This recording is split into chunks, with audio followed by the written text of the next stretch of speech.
ഒരാളെ കുറിച്ച് ആരോപണങ്ങൾ ഉന്നയിക്കുമ്പോൾ പ്രത്യേകിച്ചും അത് സിനിമയിലോ അല്ലെങ്കിൽ അതുപോലെ അനുബന്ധിച്ച ഫേമസ് ആയിട്ടുള്ള ഒരു പ്ലാറ്റ്ഫോമിലാകുമ്പോൾ അപ്പുറത്ത് നിൽക്കുന്നയാൾ, അതായത് ആരോപണ വിധേയനായാൽ പൊട്ടനെങ്കിൽ തിരിച്ച് പണി കിട്ടുമെന്ന് ഇത്രയും കാലമായിട്ടും ആൾക്കാർക്ക് മനസ്സിലായിട്ടില്ലേ പൗർണമി? എന്തായാലും കിട്ടിയല്ലോ, എന്തായാലും പണി കിട്ടിയിട്ടുണ്ട്. നല്ല 8ന്റെ പണി ഈ പറയുന്ന പോലെ. നമ്മുടെ അഹാന കൃഷ്ണയും നൈന മനു ജേക്കബ് അല്ലേ, അതങ്ങനെ കണ്ടവരുടെ പേര്.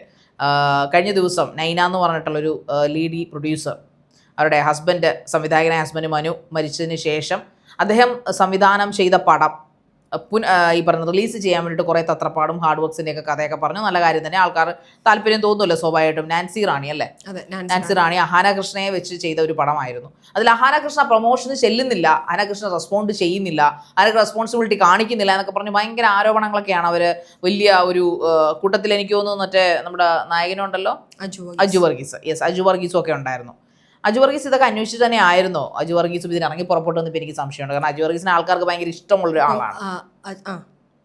ഓക്കെ, സ്വാഭാവികമായിട്ട് അജുവും കൂടെ വന്നിരിക്കുമ്പോൾ ജെനുവിനിറ്റി കൂടും എന്ന്, സ്വാഭാവികമായിട്ട് ജെനുവിൻ ആണെന്ന് നമ്മളൊക്കെ ചിന്തിക്കും. അതുകൊണ്ട് തന്നെ നമ്മളും അതിനെക്കുറിച്ച് ഒരു ഡിസ്കഷൻ എടുത്തിരുന്നു. അല്ല, ഇങ്ങനെ ചെയ്യാൻ പാടുണ്ടോ? ഒന്നാമത് ലേഡി പ്രൊഡ്യൂസർമാർക്ക് മൊത്തം കഷ്ടപ്പാടും അവഗണനയുമാണ് മലയാള സിനിമയിൽ. അക്കൂട്ടത്തിൽ പുതിയ ഒരാളും കൂടെ എന്നും പറഞ്ഞ് നമ്മളും അവരോടൊപ്പം നിന്നാണ്. പക്ഷെ അപ്പോഴാണ് അഹാന കൃഷ്ണ എന്താ പറയുന്നത്, നല്ല ശരിക്ക് കൃത്യമായിട്ടുള്ള തെളിവുകൾ ഉൾപ്പെടെ നല്ല അച്ചടി ഭാഷയിൽ ഇംഗ്ലീഷിൽ നല്ല ഒരു 4-5 പേജ് നീളമുള്ള അവരുടെ മറുപടി, ദ ഫസ്റ്റ് ആൻഡ് ഫൈനൽ എന്ന് പറഞ്ഞിട്ട് അവരുടെ ഇൻസ്റ്റാഗ്രാം പേജിൽ പോസ്റ്റ് ചെയ്തിട്ടുണ്ട്. എന്തായിരുന്നു പൗർണമി വായിച്ചായിരുന്നു അത്? വായിച്ചിരുന്നു.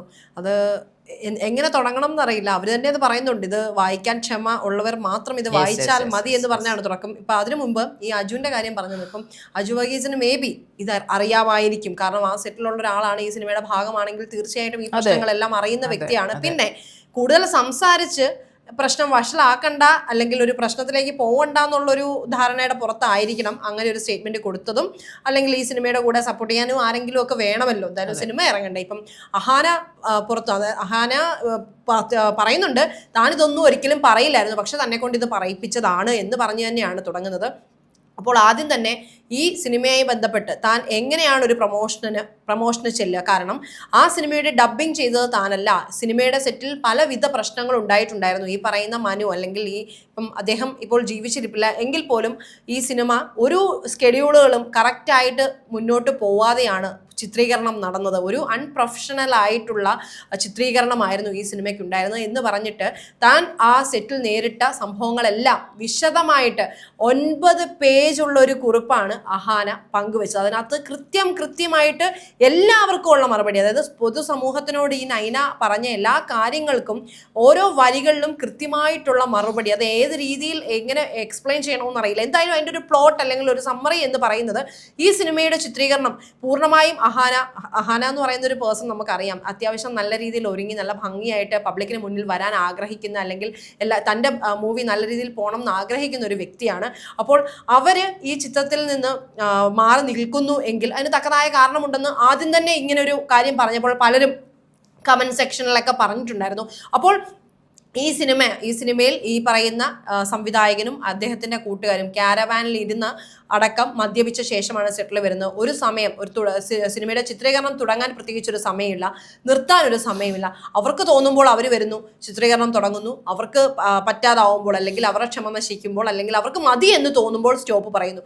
അവിടെ വന്നിരിക്കുന്ന കലാകാരന്മാർക്കോ മറ്റ് ആർട്ടിസ്റ്റുകൾക്കോ യാതൊരുവിധ വിലയും ഇവരാരും നൽകിയിട്ടില്ല. അപ്പോൾ തീർച്ചയായിട്ടും നമ്മൾ ശ്രദ്ധിക്കേണ്ട ഒരു കാര്യം, ഒരു സംവിധായകൻ, ഒരു നവാഗതൻ അല്ലെങ്കിൽ നവാഗതനായ ഒരു സംവിധായകൻ വരുമ്പോൾ, അല്ലെങ്കിൽ ആ ആള് മാത്രമേ അവിടെ നവാഗതനായിട്ടുള്ളൂ അല്ലെങ്കിൽ പുതിയതായിട്ടുള്ളൂ. ഒരുപക്ഷെ ഈ പറയുന്ന അഹാനയോ അല്ലെങ്കിൽ മറ്റ് ആർട്ടിസ്റ്റുകളോ സംവിധാനം ചെയ്തിട്ടില്ലെങ്കിലും അവർ മുൻപും സിനിമകളിൽ അഭിനയിച്ചിട്ടുണ്ട്. അവർക്ക് ഒരു സംവിധായകൻ ഏത് രീതിയിലാണ് പ്രവർത്തിക്കേണ്ടത്, എങ്ങനെയാണ് ഒരു സിനിമയെ മുന്നോട്ട് കൊണ്ടുകൊണ്ട് ചിത്രീകരണം പൂർത്തീകരിക്കേണ്ടത്, ചിത്രീകരണം തുടങ്ങേണ്ടതെന്നൊക്കെയുള്ള കൃത്യമായ ധാരണ അവർക്കുണ്ട്. അപ്പോൾ സ്വാഭാവികമായിട്ടും അവർ പലപ്പോഴും റിയാക്ട് ചെയ്തിട്ടുണ്ട്. കാരണം സമയത്തിന് എല്ലാവർക്കും വിലയുണ്ടല്ലോ.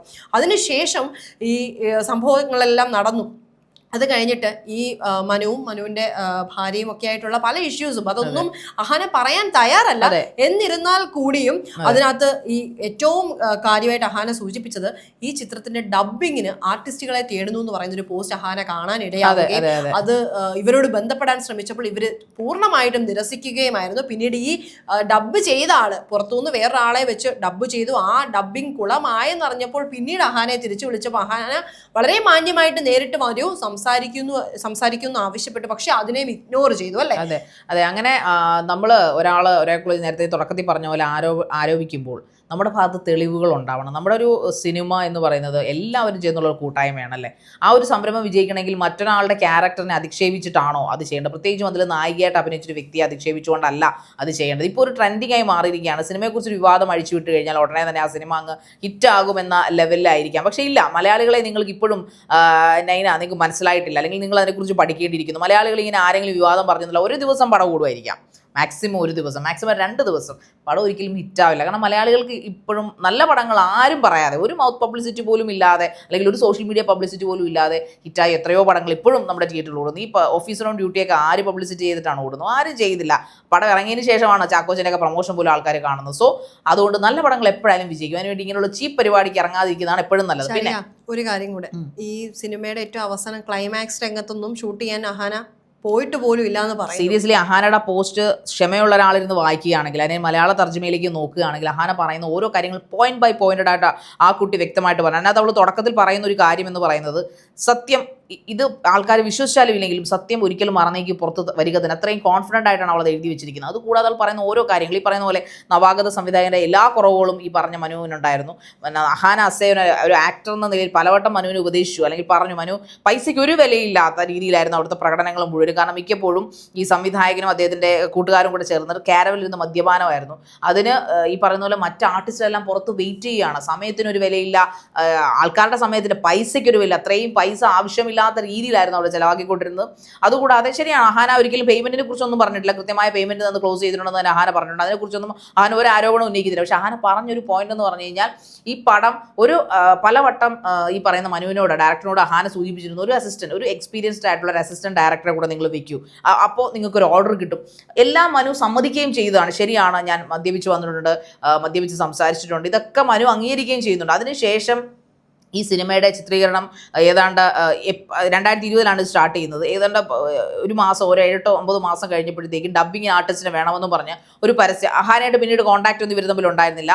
ഈ പറയുന്ന പോലെ ഈ മനുവും വൈഫും ഇവരായിട്ട് അങ്ങനെ അത്ര നല്ല ചേർച്ചയിലല്ല പോയിക്കൊണ്ടിരുന്നത്. കാരണം ഈ പ്രശ്നങ്ങൾ തന്നെ, ഒരു അൺപ്രൊഫഷണലിസം ആയിരുന്നു ആ സിനിമ സെറ്റിൽ മുഴുവൻ ഉണ്ടായിരുന്നത്. അവിടെ അഹാന പറയുന്നത് ഞാൻ മാത്രമല്ല, അവിടുത്തെ എല്ലാ ആർട്ടിസ്റ്റുകളും ഇത് അനുഭവിച്ചിരുന്നു എന്നാണ് അഹാന പറയുന്നത്. അഹാന ഒരാളല്ല ഇത് അനുഭവിച്ചിരുന്നത്.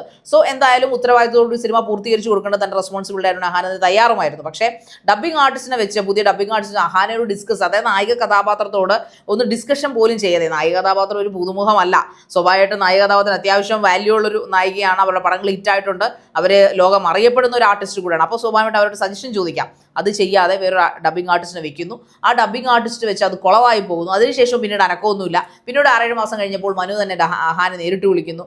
അപ്പോൾ അഹാന പറയുന്നു, നിങ്ങൾ വീട്ടിലേക്ക് വരും, നമുക്ക് ഇരുന്ന് സംസാരിക്കാം, എന്നിട്ട് ഇതിനെക്കുറിച്ച് ക്ലാരിറ്റി ഉണ്ടാക്കിയതിന് ശേഷം തുടരാം. അപ്പോഴും പിന്നെ വലിയ അനക്കമൊന്നുമില്ല. പിന്നീട് ഇവർ ചെയ്ത ഒരു വലിയ കാര്യം, അത് പൗർണമി ഇതോട് പറയേണ്ടത് തന്നെയാണ്. അഹാനയ്ക്ക് ഏറ്റവും അധികം വലിയ വിഷമമായി പോയ ഒരു കാര്യം എന്ന് പറഞ്ഞാൽ, ഇവർ പുറത്ത് നടന്ന ആൾക്കാരോട് പറഞ്ഞിരുന്നത് അഹാന സെറ്റിൽ മദ്യപിക്കുമായിരുന്നു.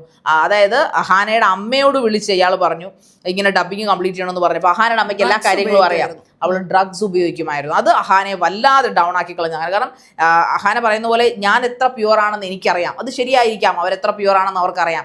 അപ്പോൾ ഇതുവരെ ചെയ്യാത്ത വളരെ ഗുരുതരമായിട്ടുള്ള, ഒരിക്കലും ഒരു മാപ്പ് കൊടുക്കാൻ പറ്റാത്ത ഒരു തരത്തിലുള്ള ആരോപണങ്ങൾ ആരോപിക്കുമ്പോൾ അപ്പുറത്ത് നിൽക്കുന്ന ആളുടെ അവസ്ഥ എന്താണ്? അതും അവളുടെ അമ്മയോട് വിളിച്ച് പറയുകയാണ്, അവർ ഞാൻ മദ്യപിക്കുമെങ്കിൽ യുവർ ഡോട്ടർ ടു, അതോടൊപ്പം തന്നെ അവർ ഡ്രഗ് അഡിക്റ്റൂണാണ്. ആദ്യം സംസാരിക്കുന്ന ഈ സിനിമയെ പറ്റിയാണ്. അപ്പോഴേക്കും അതായത് അഹാന അൺപ്രൊഫഷണൽ ആണ് എന്നാണ് ആദ്യം വിളിച്ച് സ്വന്തം അമ്മയോട് പറയുന്നത്. അപ്പോൾ അവരത് തിരുത്തി, അങ്ങനെയല്ല, നിങ്ങളുടെ ഭർത്താവാണ് അൺപ്രൊഫഷണൽ ആയിട്ട് വർക്ക് ചെയ്ത്, നിങ്ങളുടെ ഭർത്താവ് മദ്യപിച്ചല്ലേ സെറ്റിൽ വന്നുകൊണ്ടിരുന്ന, ഒരു സംവിധായകൻ അങ്ങനെയാണോ വേണ്ടത് എന്ന ചോദ്യത്തിനാണ് അവർക്ക് അത് ആ ചോദ്യം കേട്ട് സഹിക്കാൻ വയ്യാതാണ്. എന്റെ ഭർത്താവ് മദ്യപിക്കുന്നത് മാത്രമല്ലേ ഉള്ളൂ, നിങ്ങളുടെ മകൾ ഡ്രഗ്സ് ആണ് ഉപയോഗിക്കുന്നത് എന്ന്. അപ്പോൾ മൈൻഡ് യുവർ വേർഡ്സ് എന്ന് പറഞ്ഞിട്ടാണ് കോള് കട്ട് ചെയ്തതെന്നാണ്. അത് മാത്രമല്ല, മനു ഡ്രങ്ക് ഈ പറയുന്ന പോലെ കുടിച്ചുകൊണ്ട് ബിഹേവ് ചെയ്തതിനും, അതുപോലെ ഈ പറയുന്ന അഹാനയുടെ കോൾ റെക്കോർഡിംഗ് ഉണ്ട്, മനു അത് സമ്മതിച്ചിട്ടുണ്ടെന്ന് അത് അഹാന പറഞ്ഞിട്ടുണ്ട്. അതിലെല്ലാം തെളിവുകൾ ചാറ്റ് ഹിസ്റ്ററി അഹാനയുടെ കൈകളിലുണ്ട്.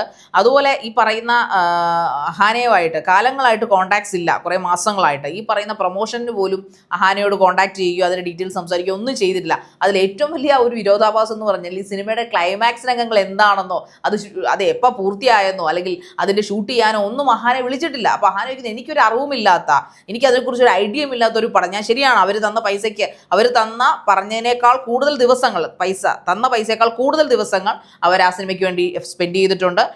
അത് വളരെ ആത്മാർത്ഥത്തോടുകൂടി തന്നെയാണ് ചെയ്തിരിക്കുന്നത്. പക്ഷേ എല്ലാ സിനിമയിലും സ്വന്തമായിട്ട് ഡബ് ചെയ്യുന്നത് അഹാന തന്നെയാണ്. കാരണം അഹാന സൗണ്ട് എല്ലാവർക്കും ഇഷ്ടമാണ്, എല്ലാവർക്കും അറിയാവുന്ന സൗണ്ടാണ്. സോ അത് ഒരു സംവിധായകന്റെ ചോയ്സ് ആണെങ്കിൽ പോലും അതും ചെയ്തു, അതിനുമൊക്കെ സോറിയൊക്കെ പറഞ്ഞു. അതിനുശേഷം ഇങ്ങനൊരു സംഭവം, ക്ലൈമാക്സ് രംഗങ്ങൾ എന്താണെന്ന് പോലും അറിയാതെ എന്താണ് ഞാൻ ആ സിനിമയ്ക്ക് വേണ്ടി ചെയ്യേണ്ടതെന്നാണ് അഹാന ചോദിക്കുന്നത്. പിന്നെ ഒരു പേഴ്സണൽ കാര്യം കൂടെ അഹാന അവിടെ എടുത്ത് പറഞ്ഞിട്ടുണ്ട്. ഇപ്പോൾ വലിയ ഈ പറയുന്ന നന്മ ഭാര്യ കളിക്കുന്ന, അല്ലെങ്കിൽ പൂമുഖവാതിൽക്കൽ സ്നേഹം തിളങ്ങുന്ന പൂന്തന്നലായി നിൽക്കുന്ന ഭാര്യയെ പോലെ അഭിനയിക്കുന്ന നൈന ഈ പറയുന്ന മനുവായിട്ടുള്ള റിലേഷൻഷിപ്പ് വളരെ വേഴ്സ്റ്റ് ആയിരുന്നു. നൈനയ്ക്ക് ഒരു താല്പര്യം ഉണ്ടായിരുന്നില്ല മനു ഈ പടം എടുക്കുന്നതിനെ കുറിച്ച്. എങ്ങനെയെങ്കിലും ഈ മനുഷ്യനെ വിട്ടുപോകാൻ ആഗ്രഹിച്ചിരുന്ന ഒരു വ്യക്തിയായിരുന്നു എന്ന് ആസ് എ പേഴ്സൺ എന്ന നിലയിലും നൈന അഹാനയോട് പറഞ്ഞിട്ടുണ്ട്. അതിന്റെ ചാറ്റ് ഹിസ്റ്ററിയും തന്റെ കയ്യിലുണ്ട്. ഇതിൽ കൂടുതൽ കാര്യങ്ങൾ നൈന പറഞ്ഞിട്ടുണ്ട്. പക്ഷേ അതൊരിക്കലും പബ്ലിക് അറിയേണ്ടത് ഒരു ശുഭകരമല്ല എന്ന് എനിക്ക് പേഴ്സണലി തോന്നുന്നുകൊണ്ട് ഞാനത് പബ്ലിഷ് ചെയ്യുന്നില്ല. എന്നിട്ടും പറയുന്നു മനുവും ഈ പറയുന്ന നൈനയും, മരിച്ചുപോയ മനു ഇവരോട് സംസാരിച്ച് കഴിഞ്ഞ് 20 ദിവസങ്ങൾക്ക് ശേഷം മരിച്ചുപോയി. ആ മനുവിനെ ഇതിൽ വലിച്ചഴിക്കേണ്ടി വന്നതിലും അതോടൊപ്പം തന്നെ നൈനയോടും അവർ പറയുന്നുണ്ട് ഇതിലേക്ക് കൊണ്ടുവന്നതിൽ നിങ്ങളോട് ക്ഷമ ചോദിക്കുന്നു. കാരണം നിങ്ങളാണ് ഈ അഹാനയെ നിർബന്ധപൂർവ്വം ഈ ഒരു സംഭവം പുറത്തുവിടാൻ, ഇങ്ങനൊരു രീതിയിലേക്ക് എത്തിക്കാൻ കാരണക്കാരിയായതെന്നും അഹാന അതിനകത്ത് പറയുന്നുണ്ട്. സോ എനിക്ക് പറയാനുള്ളത് പൗർണമി, ഈ സിനിമകൾ വിജയിച്ചോട്ടെ, നല്ല സിനിമകൾ വിജയിക്കാം. പക്ഷേ നമുക്കൊരു അടുക്കും ചിട്ടയും, നമ്മൾ പുതുമുഖമായിക്കോട്ടെ പഴയ മുഖമായിക്കോട്ടെ, പക്ഷേ നമുക്കൊരു അടുക്കും ചിട്ടയും വേണം എല്ലായ്പ്പോഴും.